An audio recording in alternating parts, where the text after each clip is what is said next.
जोहर की अजान होते हुए, बेटा चलो नमाज के लिए आ जाओ, अजान हो गई है जोहर की। मोबाइल रख दो, बहुत देर से तुम लोग मोबाइल चला रहे हो, कम से कम नमाज का एहतराम तो रखो बेटा।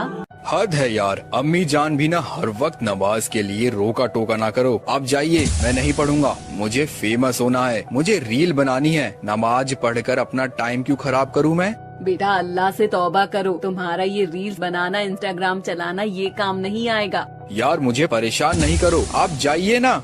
या अल्लाह, मेरे बेटे की तरफ से मैं आपसे तौबा मांगती हूँ। अल्लाह मेरे बेटे को माफ अता फरमा। फातिमा नमाज पढ़ने चली जाती है, उसका बेटा अपनी रील बनाने में बिजी रहता है। इतने में फैजान आता है। बेटा कैसे हो? ठीक हूँ पापा, लेकिन आप अपनी जान को समझा दीजिए। क्या हुआ बेटा?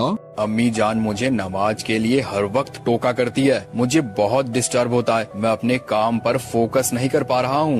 ये कैसी बात कर रहे हो बेटा? हमारे लिए सबसे पहले नमाज है, ना कि तुम्हारा ये रील्स बनाना और इंस्टाग्राम चलाना। तुम बाहर के लड़कों के साथ रह रहकर बहुत बिगड़ गए हो। यार डैड, आप भी ना ऐसी बातें कर रहे हो। इस घर में मुझे कोई समझाने वाला है ही नहीं। किसी दिन मैं चला जाऊंगा घर छोड़कर।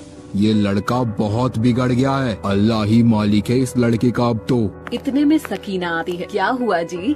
क्या हुआ? अब तुम्हारा बेटा हम लोगों से बदसलूकी करने लगा है, पता नहीं किसकी संगत में रहने लगा है। ये सही कह रहे हैं जी, अल्लाह हमारे बेटे को हिदायत दे। बेटा जीनत दिखाई नहीं दे रही। वो किचन में है। अरे बेटी जीनत, मेरे लिए एक गिलास पानी तो लाना। ठीक है बाबा जान, अभी लाई। बाबा जान ये लीजिए, पानी पी लीजिए। कुछ दिन ऐसे ही बीत जाते हैं। वो हर वक्त मोबाइल, इंस्टाग्राम, फेसबुक, व्हाट्सएप में व्यस्त रहता है। वो मोबाइल इतना चलाता था कि उसकी आंखें कमजोर होने लगी थी। रात हो या दिन हो, हर वक्त मोबाइल चलाते रहता था। धीरे धीरे उसकी आंखें कमजोर हो जाती है। एक सुबह सोकर उठता है। यार मुझे सब धुंधला क्यों दिखाई दे रहा है? अम्मी जान मुझे सही से दिखाई नहीं दे रहा।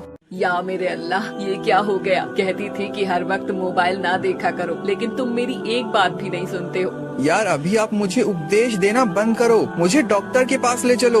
कभी तुम सीधे मुंह से अम्मी जान से बात नहीं कर सकते क्या? आंखें कमजोर हो रही है, लेकिन फिर भी तुम्हें अपनी गलतियाँ दिखाई नहीं दे रही भाई। बड़े अफसोस की बात है। वो सब उसे डॉक्टर के पास दिखाने ले जाते हैं। आंखें खोलो बेटा, आपकी आंखें बहुत ज्यादा कमजोर हो गई है। मैंने ये कुछ दवाई लिखी है, आप इसे लेते रहना। और हाँ, मोबाइल आपको अब नहीं चलाना है। अगर ऐसा करोगे तो आप अपनी आंखें खो दोगे और इसके जिम्मेदार खुद ही होगे। अमन घर वापस आ जाता है, लेकिन फिर भी वही हरकतें नहीं छूटती। मोबाइल चलाता ही रहता है। इतने में उसकी अम्मी जान आ जाती है। अब तो मोबाइल छोड़ दो। क्या आप अपनी आंखें खोना ही चाहते हो क्या तुम? अरे अम्मी, आप भी उस डॉक्टर के बातों में आ गई, वो तो पागल है। अब तुमने गाली भी सीख ली है क्या? अल्लाह ताला तुम्हें कुछ भी खौफ नहीं। अल्लाह ताला से डरो मेरे बेटे, अल्लाह ताला तुम्हें हिदायत दे। एक दिन रात में सीने में दर्द होता है। अम्मी जान, बाबा जान, कहाँ हो? मुझे बहुत ज्यादा सीने में दर्द हो रहा है। वो सब दौड़ते हुए आते हैं। क्या हुआ बेटा? पता नहीं, मेरे सीने में बहुत ज्यादा दर्द हो रहा है। लगता है कि जैसे मेरी रूह निकलने वाली है। रोते हुए अम्मी जान, या अल्लाह ये क्या हो गया? भरी जवानी में मेरा बेटा मुझे छोड़कर दुनिया से चला गया। कितना मना करा था कि मोबाइल इतना नहीं चलाते, लेकिन ये पागल मेरी एक बात भी नहीं मानता। या अल्लाह मेरे बेटे को बचा ले, उसने जिंदगी भर एक भी नमाज नहीं पढ़ी, उसका क्या होगा? या अल्लाह मेरे बेटे पर अपना रहम कर। देखिए ना इमरान के पापा, आज हमारा बेटा हमसे जुदा हो गया। सही कह रही हो सकीना, जाने कहा मुझे भी बहुत अफसोस है, क्योंकि मैं भी एक बाप हूँ। लाख समझाया उसे, लेकिन वो नहीं माना। माँ बाप की हमेशा नाफरमानी करता रहा, उसकी उसे सजा अब मिली। जो बच्चा माँ बाप का कहना नहीं मानता, उसका आखिर में यही अंजाम होता है। या अल्लाह हमारे बच्चे की जान बख्श दे, आज अपना करिश्मा दिखा दे।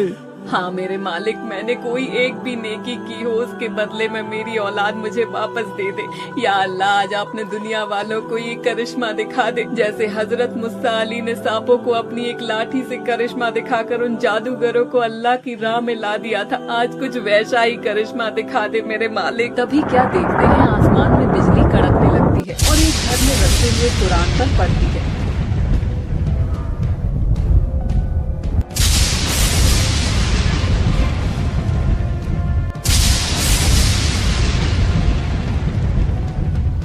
कुरान को गुजरकर उसके सीने में आ जाती है। उसके सीने से सारी वो शैतान की चीजें निकलती है, जिन्हें वो दिन रात देखकर सोता था।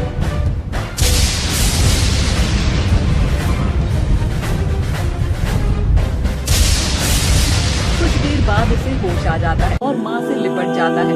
अम्मी जान, मैं तो बहुत बड़ा गुनहगार था, नाफराम था। माँ तेरी इबादत मुझे आज बचा लिया। आज तूने मौत को भी मात दे दी। मुझे माफ कर दीजिए अम्मी जान, मैं आपका भी तो गुनहगार हूँ। मैं आज से अहद करता हूँ कि कभी नमाज ना छोड़ूंगा और कुरान की तिलावत करूँगा। अल्लाह मुझे माफ कर दे, जो मैंने जो तेरी इबादत ना की, जिंदगी भर मुझे माफ कर दे अल्लाह, हक है अल्लाह। सच है वल्लाह। तो आपने देखा, हमें नमाज नहीं छोड़नी चाहिए। ना जाने हमारी कब आंख बंद हो जाए, हमारे दोनों हाथ ही खाली रह जाएं।